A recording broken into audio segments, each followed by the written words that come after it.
Hey everyone, Steph here from Checkmate Geopolitics. We're hosting a live Q&A session soon for our premium members, where you can submit questions to challenge me or dive into global strategies. I'll tackle as many as we can.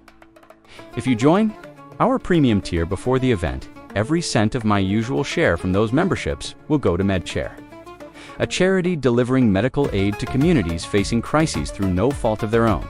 For instance, when infrastructure like power grids is disrupted, MedShare provides surgical kits, fuel, and generators to keep hospitals running. The QR code and link are in this video's description.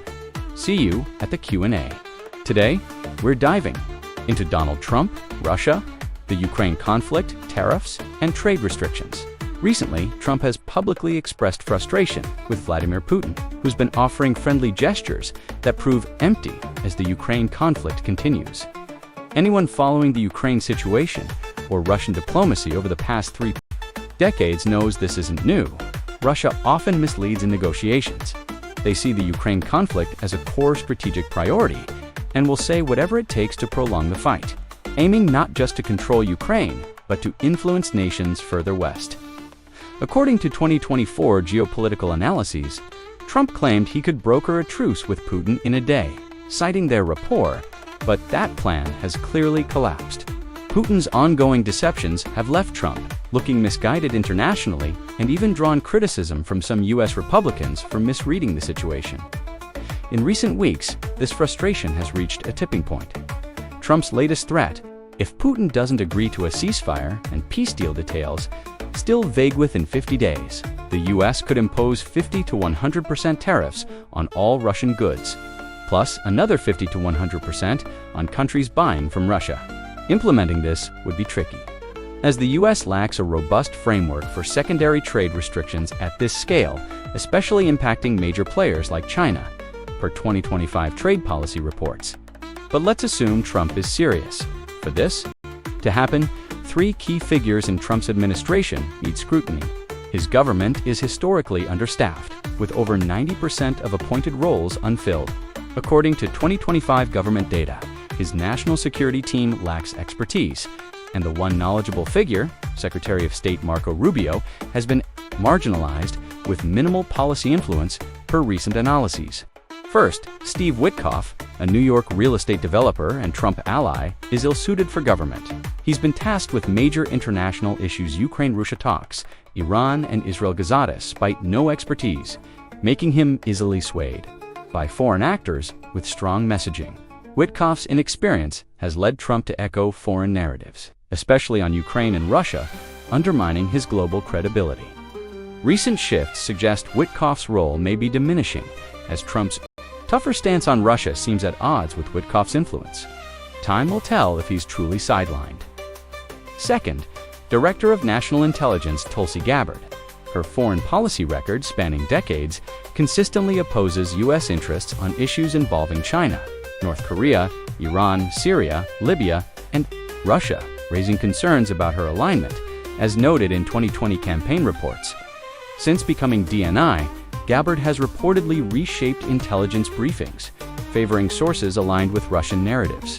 Per 2025 Intelligence Community Insights, this skews the information Trump receives, clouding his Russia strategy. If Gabbard isn't directly advancing Moscow's agenda, her worldview aligns closely with Russia's, with differences, perhaps only in style. She's got great hair, unlike Putin. Her influence hinders clear policy. Third, J.D. Vance, the vice president. Vance aligns with a faction of ultranationalists, some linked to figures like Elon Musk, who view Russia as a cultural ally. This view, based on flawed assumptions about shared values, ignores Russia's history as an equal opportunity oppressor, particularly in Ukraine, where ethnic ties are closer than with Russia per demographic studies. Unlike Witkoff or Gabbard, Vance can't be easily dismissed due to his vice presidential role. Removing him would trigger legal and political battles, likely involving Congress, as constitutional experts note. Moving away from Vance would be a bold move for Trump. These 3, Witkoff, Gabbard, and Vance, are pivotal. Even if they were removed, Trump's reluctance to work with experts, as seen in his first term, remains a challenge. Per 2020-2024 administration records, For a real policy shift on Ukraine and Russia, Trump would need to either dedicate his entire presidency to this issue, a massive undertaking, or revert to his 2017-2018 approach. Staffing up with seasoned national security experts from the Republican establishment. That first term faltered, as Trump often dismissed advisors who outshone him, according to former aides.